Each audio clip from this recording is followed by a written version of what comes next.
The problem is that you can't systematically measure what is the impact of your loan on the reduction of waterborne diseases, because that might be influenced by many other things, health policy, education, etc. It's not just thanks to your pipeline that you're going to have a reduction in waterborne diseases. So in order to look at that impact, you would have to carry out counterfactuals, baseline studies, which are timely and expensive, and you can't do it systematically for every single operation. So what you can do for every single operation is measure the outputs and outcomes. So how many kilometers of water pipeline did we construct, or did we finance the construction of? How many households did we connect? And maybe how much water did these households consume?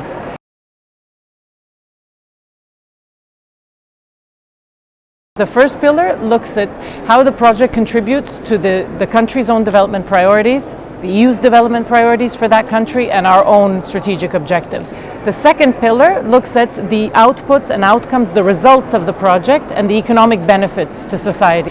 And then the third pillar looks at the additionality that the EIB is bringing. So why is IFI funding needed for this project? Why couldn't it have been financed by the market? What is the EIB bringing in addition to what a bank could finance? At the beginning, when the project is defined in the appraisal stage, before we go to our board, we define the indicators that we're going to be measuring, and we say what is the baseline, so what's the situation today for each of these indicators, and what do we expect when the project is finished, and we provide the rating. Then at project completion, so when the pipeline is actually built, we go back in and we collect actual data on these indicators. How many jobs did we actually create? How many households were really connected to water? How many kilometers of pipeline did we really construct, and so on. And we rate the project again based on these three pillars. And then 3 years after project completion, and this is quite unique for the European Investment Bank, because many other IFIs stop at project completion. Once the pipeline is built, the project is finished. But we come back 3 years after project completion, and it's an attempt to get closer to the impact, which is what we're ultimately interested in.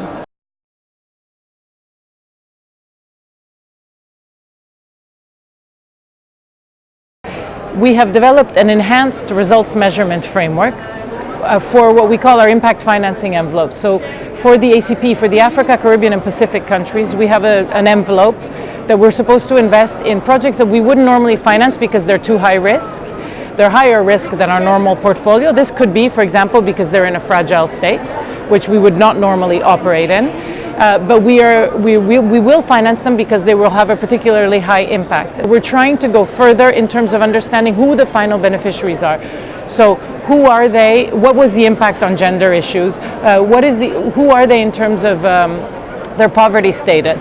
And we're looking at innovative ways of measuring the share of poor, for example, the share of poor in the final beneficiaries. So just to give you an example, where this impact financing envelope could be used to invest in a social impact fund in a fragile state. So going further and deeper, as we say, measuring impact.